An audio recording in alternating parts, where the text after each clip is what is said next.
So let's just go with this. I just don't really want to think about it too much.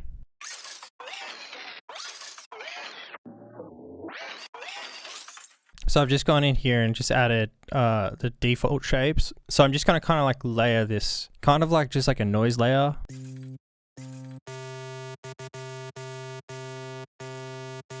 And then I'm just using this bend plus like warp mode just to kind of shape the main body of the sound. The way that I like to sound design anyway is sort of just like building a body with more of like a simple, very usable sound, but then stack it with like noise layers that have like a lot of character about them.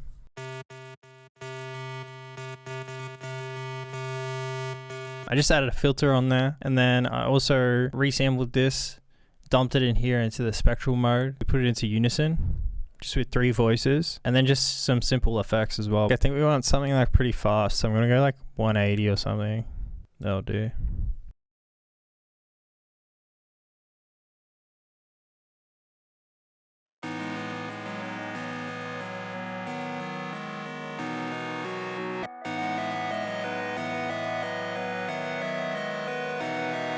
A couple little minor changes, just some like accent notes on here and up here, and then I just put this yak delay. This has like a very vintage guitar pedal style delay. You can really drive it. See, I've got this only set to 1%, but it's got a really intense distortion, so I just like put it on really low.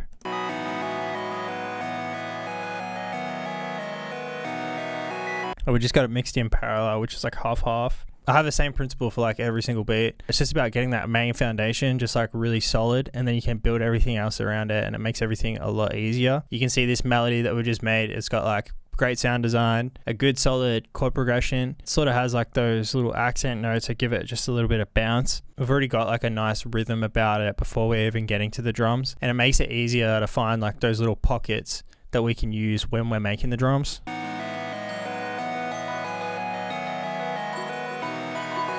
So I just went with Triton because it has like a nice nostalgic sound about it. I just picked this preset. There wasn't much to it. I just kind of thought it suited what was already there. And then I also just duplicated the same delay with the same settings onto this one. You can see these notes that I just drew in, really simple. If we look at the whole sort of melody, we have like bass notes here. Then we have like a body, all these notes here. And then we have like a top melody. So it's already very full, like it covers like 3 octaves type thing. So we don't need like that much more information. This is just like sort of a supporting texture, and it adds a little bit of rhythm with the delay on it. I just kept this really simple just to give it a little bit of like a swing, and it just makes the melody feel like a lot more complex than what it already was.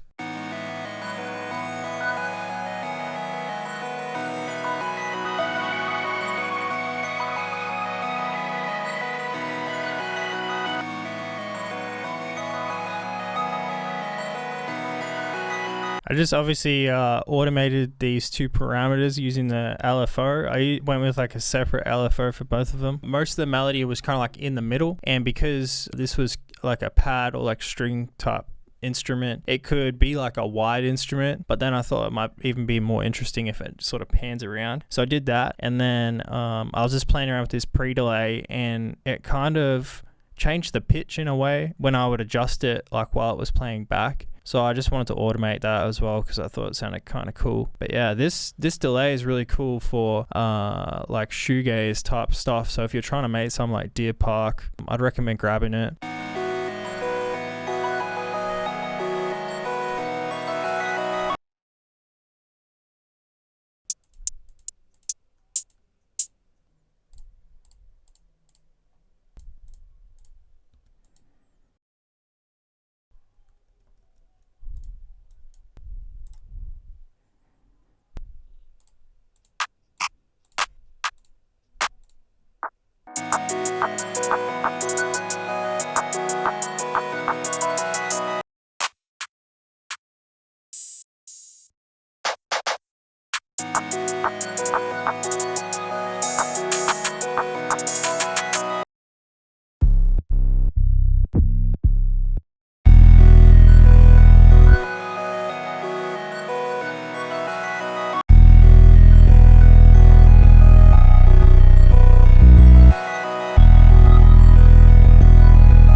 one thing that I will say about this chord progression, we're in E major. The progression that I did was like, I think starts at the 4th, and then it goes 7, and then it goes down to the 5th. Usually when I create like the 808 pattern, I'll sort of stick with those root notes. But for this, I don't know why, it just sounded better. I feel like you can't really do wrong if you're just like using the root note of the scale. I don't know if this will make sense to some people. This is the way that my mind works it out. We use the 1st, like, which is E. The scale is E major. And then I just use the 5th. And I felt like just going between those 2 notes, it just sounded way harder to me than the bass line that I made using like these root notes, which they're both in the same scale. I don't know if that makes sense, but yeah, let me know if you reckon this bass line sounds good or not.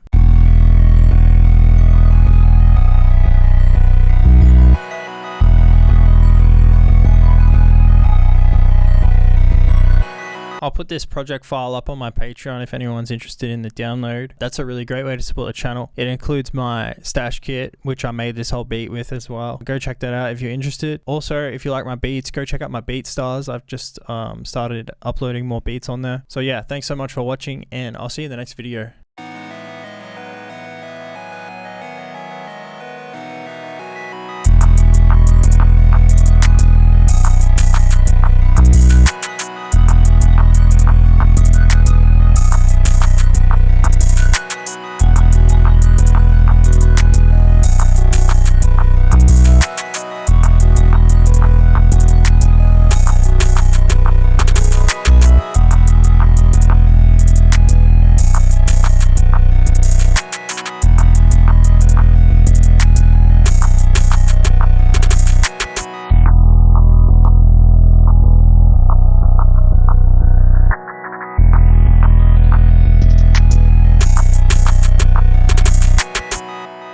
Alright, and one last thing that I forgot to mention, if you like this video, go check out my other videos because you'll probably like them as well.